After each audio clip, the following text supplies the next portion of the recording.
0세부터 100세까지 모두 다 책 읽는 가을 책사랑방입니다. 선생님이 좀 전에 도깨비 방망이 들려주었었죠? 도깨비가 나오는 동화 또 있네요. 혹부리 영감. 이 이야기는 교훈을 담고 있는 전래동화예요. 굳이 주제를 꼽으라면 지나친 욕심은 화를 부른다 정도가 되겠네요. 하지만 상식적인 교훈을 풀어가는 소재가 아주 독특해요. 혹이 달린 인물 설정이나 두 혹부리 영감의 성격을 다르게 잡은 것. 도깨비들이 노래를 부르고 싶어한다는 생각 등 두 혹부리 영감의 성격이 상반되기는 하지만 작품 전체가 들려주기 형식을 취하고 있기 때문에 두 영감의 캐릭터에는 아주 재미난 장면이 담겨있죠. 자, 선생님이 들려주는 혹부리 영감. 어느 마을에 혹부리 영감이라고 불리는 할아버지 두 분이 살고 있었어요. 두 할아버지는 모두 턱에 커다란 혹이 달려 있었지요. 그런데 두 할아버지의 성격은 많이 달랐어요. 한 분은 마음씨가 고왔지만 다른 한 분은 욕심쟁이였지요. 어느 날 착한 혹부리 영감이 나무를 하러 산에 갔어요. 그런데 너무 열심히 일을 하다 보니 날이 어두워진 것도 몰랐죠. 이크, 벌써 날이 저물었네. 할아버지는 그제야 허리를 펴고 나무를 지게에 올렸어요. 그리고 서둘러 산길을 내려왔지요. 너무 어두워서 어디가 길인지 알 수가 없네. 산길을 헤매던 할아버지는 잠시 멈추어 섰어요. 그리고 어디 쉴 만한 곳이 없는지 살펴보았죠. 옳지, 오늘은 저 집에서 자야겠다. 할아버지는 아무도 살지 않는 낡은 집으로 들어갔어요. 그런데 사나운 짐승 소리가 들려오자 덜컥 겁이 났어요. 그래서 큰 소리로 노래를 불렀지요. 나 말고 또 누가 있나? 한참 노래를 부르던 할아버지는 뭔가 이상한 느낌이 들었어요. 그래서 할아버지는 고개를 돌려 뒤를 보았어요. 그런데 그곳에는 도깨비들이 잔뜩 모여 있었어요. 영감, 도대체 그 노래가 어디서 나오는 거요? 그게 그 혹에서 나오는 거지? 그렇지? 이 보물 주머니하고 혹하고 바꾸자. 도깨비들은 자기들 마음대로 생각하고 혹을 감쪽같이 떼어냈어요. 그러고는 보물 주머니를 휙 던지고 어디론가 사라져 버렸지요. 귀찮던 혹도 떼고 보물도 얻은 할아버지는 날이 밝자마자 산을 내려왔어요. 이 소식은 금세 이웃 마을까지 퍼졌어요. 물론 욕심쟁이 혹부리 영감도 그 소식을 들었지요.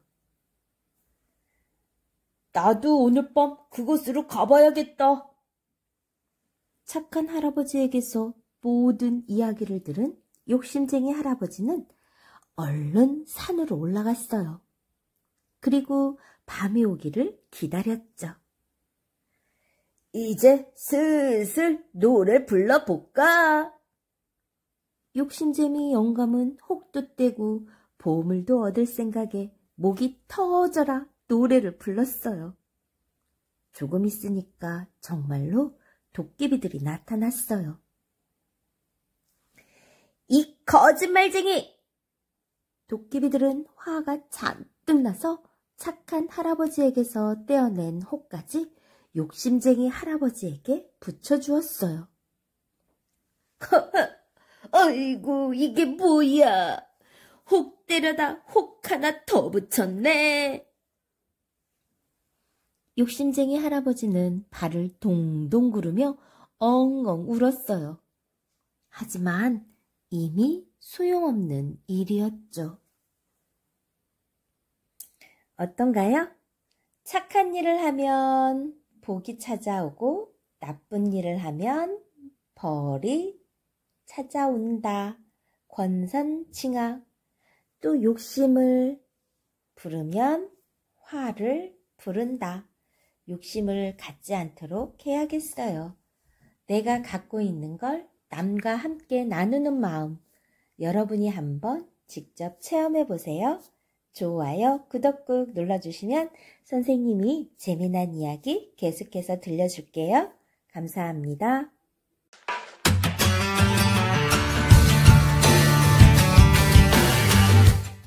0세부터 100세까지 모두 다 책 읽는 다울 책사랑방입니다.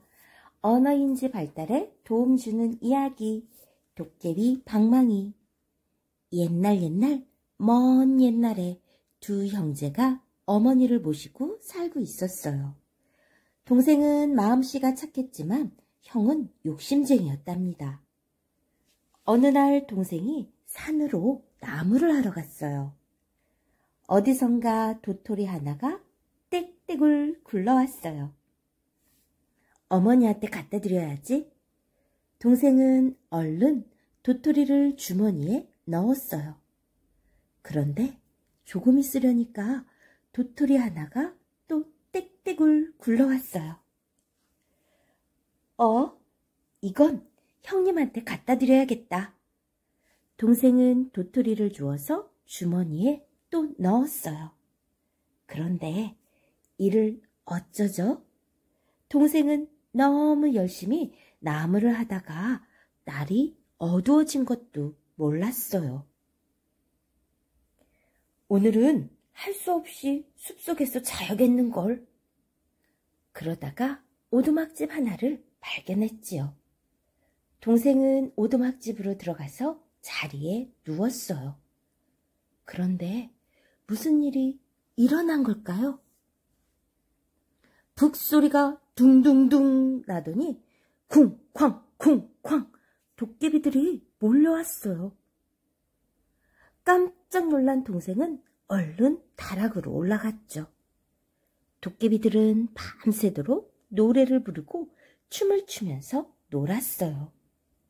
대장 도깨비가 번쩍거리는 방맹이 2개를 꺼냈어요.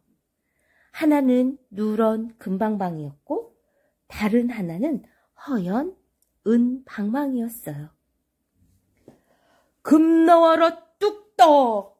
대장 도깨비가 노란 금방망이를 흔들자 금덩이가 찰카당 찰카당 굴러나왔어요. 저걸 우리 어머님 갖다 드렸으면.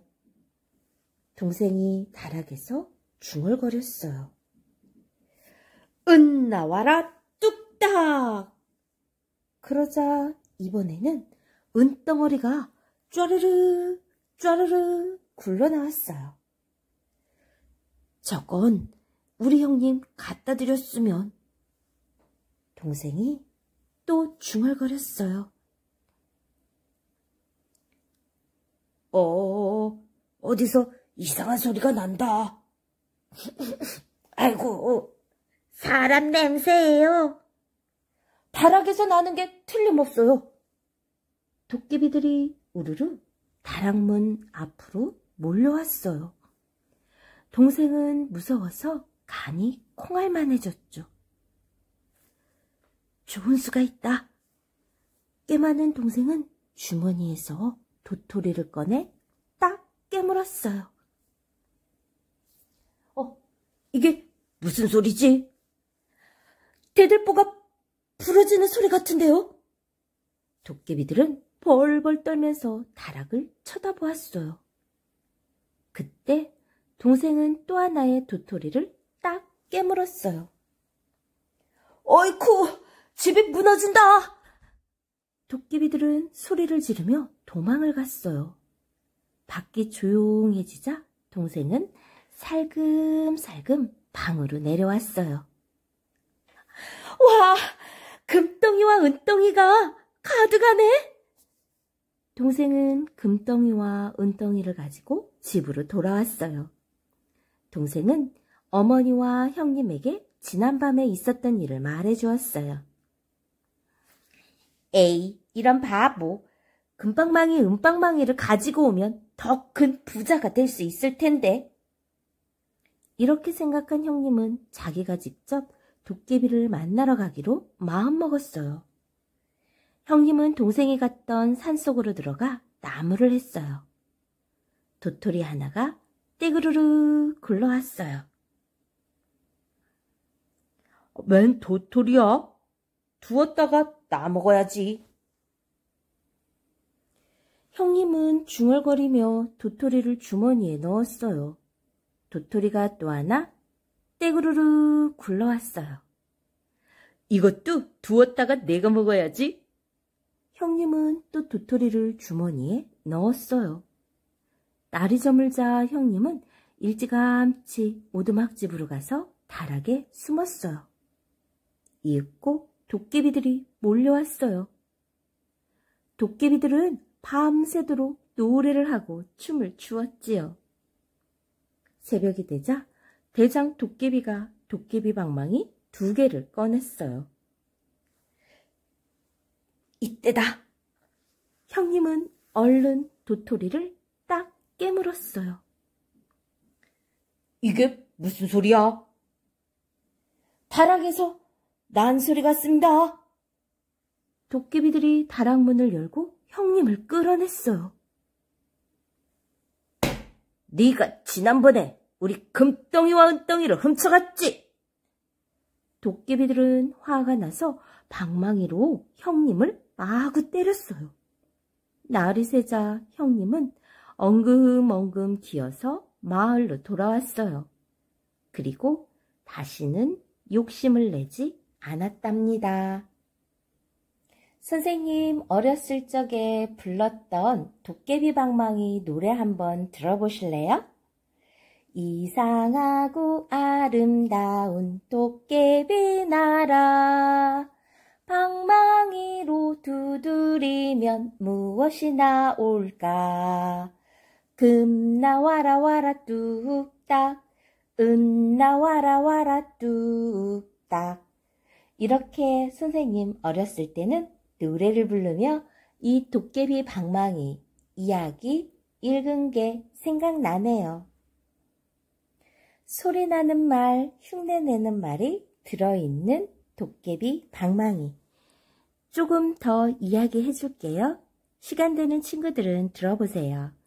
우리나라에는 도깨비가 등장하는 전래동화가 많이 있어요.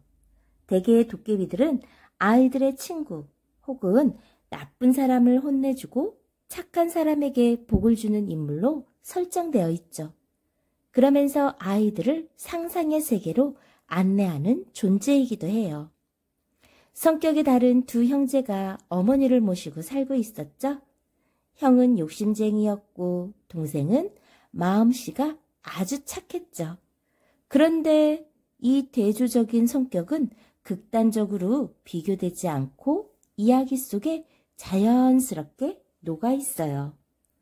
하지만 아이들은 왜 동생이 금덩이와 은덩이를 가지고 올 수 있었는지, 형님은 왜 두들겨 맞고 오게 되었는지 원인과 결과를 쉽게 생각할 수 있죠. 소리내는 말, 흉내내는 말. 여러분이 도깨비 방망이 생각하면서 읽어보세요. 아, 형은 아주 마음씨가 고약하고 개구장이, 심보. 동생은 착해서 제비다리를 고쳐주고 복을 받는 이야기. 어떤 게 있었나요? 흥부와 놀부가 있었죠? 맞아요. 또 있어요. 콩쥐와 팥쥐. 콩쥐와 팥쥐 하면 또 여러분들은 어떤 게 떠오르나요? 네, 맞습니다. 신데렐라도 떠오르죠. 이렇게 이야기 속에서 여러분들이 무언가 조금씩 깨우치면서 여러분이 조금 더 큰 사람으로 발전했으면 좋겠습니다. 좋아요, 구독 꾹 눌러주시면 계속해서 재미난 이야기 들려드릴게요. 고맙습니다.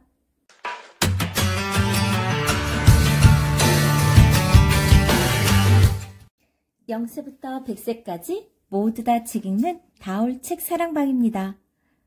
돼지는 왜 꿀꿀거릴까? 여러분들 그 이유 아시나요? 이 이야기는 우리나라 전래동화 가운데 한 편이에요. 돼지가 왜 꿀꿀 하는 소리를 내게 되는지 그 유래를 담고 있는 재미있는 이야기죠. 꿀을 몹시 좋아하는 못된 사또가 있었어요. 사또는 자기가 맡은 일은 나 몰라라 하고 시도 때도 없이 꿀을 찾는 통에 마을 사람들은 여간 힘든 게 아니었습니다. 참다 못한 마을 사람들은 사또를 나무에 묶은 다음 온몸에 꿀을 발라놓습니다. 그러자 꿀냄새를 맡은 벌떼들이 한꺼번에 달려들었죠.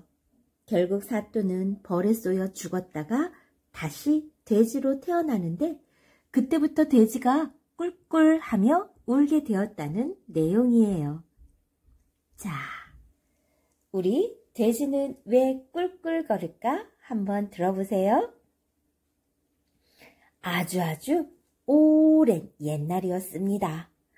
꿀이 많이 나는 어느 마을에 사또가 새로 오게 되었죠. 그런데 그 사또는 무척 심술궂은 사람이었어요. 게다가 꿀을 너무나 좋아해서 하루 종일 꿀단지를 끌어안고 살 정도였죠. 야, 맛있다. 어서 꿀 가져와. 꿀! 꿀! 사또는 쉴 새 없이 꿀을 가져오라며 마을 사람들을 괴롭혔어요. 그러던 어느 날 아침부터 마을이 시끌시끌했습니다. 사또님, 이제는 정말 꿀이 없습니다. 뭐야? 그렇다면 이웃 마을에 가서라도 어서 구해와. 이웃 마을의 꿀도 벌써 동이 난걸요. 그렇다면 할 수 없지. 이어봐라. 지금부터 꿀을 가져오지 않는 사람은 꿀을 가져올 때까지 계속 때려라. 사또의 명령이 떨어지기가 무섭게 마을에는 매맞는 소리가 울려 퍼졌어요. 철썩! 에구, 사람 죽네! 마을 사람들은 도저히 참을 수가 없었죠. 그래서 떼로 몰려가서 사또를 끌어낸 다음 마을에서 가장 큰 나무에 꽁꽁 묶었어요. 그러고는 온몸에다 꿀을 발라두었죠. 잠시 뒤 어디선가 붕붕거리는 소리가 들려오더니 벌떼들이 한꺼번에 사또에게 날아들었어요. 따가워. 제발 나 좀 살려줘. 사또는 발버둥을 쳐보았지만 결국 벌에 쏘여 죽고 말았어요. 며칠 뒤 하늘나라에서는 회의가 있었습니다. 벌에 쏘여 죽은 사또에 대해 의논하기 위해서였죠. 하느님이 동물 대표들에게 물었습니다.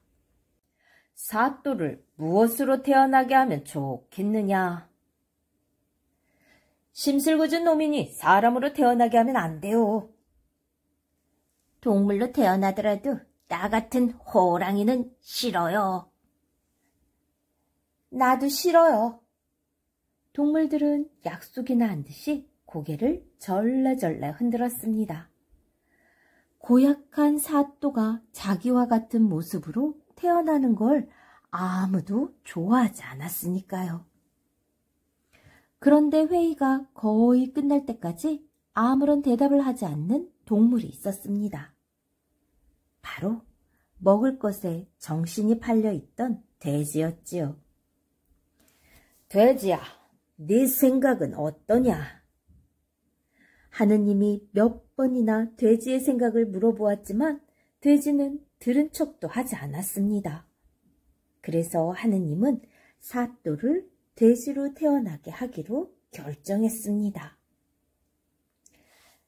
자, 사또는 돼지로 태어나거라. 그러자 사또는 곧 돼지가 되었습니다. 그런데 참 이상한 일이었습니다. 그때부터 돼지는 배가 고프면 꿀꿀 하면서 울어대기 시작했거든요. 아마도 사또는 돼지가 되어서도 꿀을 좋아하던 버릇을 버리지 못한 모양이에요. 지금까지도 먹을 것만 보면 꿀꿀거리니 말입니다. 돼지는 왜 꿀꿀거릴까? 여러분들은 이 이야기를 들으면서 어떤 생각이 들었나요? 돼지처럼 욕심을 부리면 안 돼요. 그리고 돼지처럼 먹기만 해도 안 돼요. 여러분들은 책을 많이 읽어주세요. 그러면 여러분들 머릿속에서 지혜의 샘이 퐁퐁 솟아날 거예요. 책 좋아하는 여러분이 되세요. 선생님이 책을 좋아할 수 있게끔 계속해서 재미난 이야기 들려드릴게요. 좋아요, 구독 꾹 눌러주시면 계속해서 함께 할 수 있어요. 감사합니다.